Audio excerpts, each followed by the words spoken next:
Welcome to our Wednesday message. Tucked away at the end of 2 Samuel chapter 24 is a little story about King David that gives a really helpful pointer about how to worship God in a time of pandemic. In the time of King David, there was a plague which had cost the lives of 70,000 people. David, as leader of the people, felt responsible, and so he decided to buy a field so that he could build an altar and offer burnt sacrifices so that the plague might be stopped. The field in question belonged to a man called Araunah. But when David went and approached Araunah to buy this field from him for this very worthy cause, Araunah refused and wanted to give it to him for nothing. But King David replied in verse 24, "No, I insist on paying you for it. I will not sacrifice to the Lord my God burnt offerings that cost me nothing." King David refuses to offer worship that costs nothing because he knows that generous giving and sacrifice are an integral part of true worship. That's got me thinking this week. How costly is our worship? How costly is the worship I'm going to offer this weekend? We haven't been able to attend church services for over 3 months.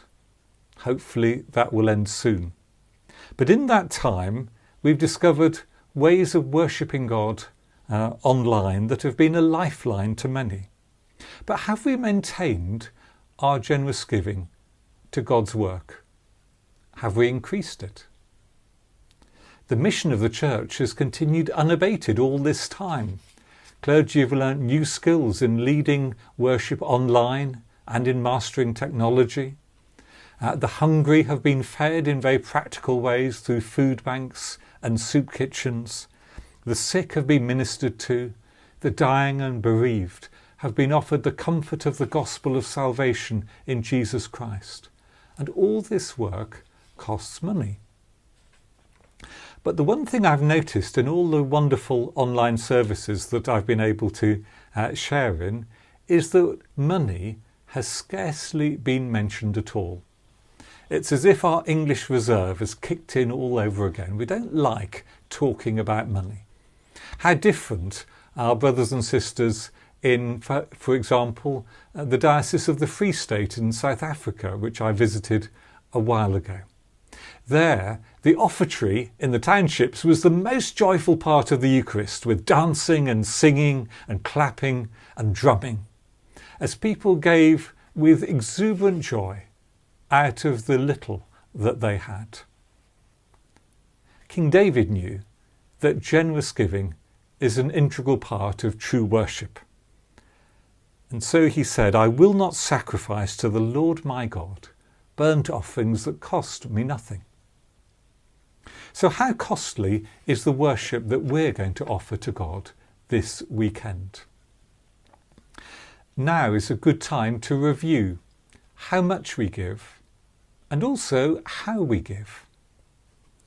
Giving through a standing order is much safer than handing over cash in church, which has to be collected by one person, then counted by another person and put in the safe, and then taken by yet another person to the bank.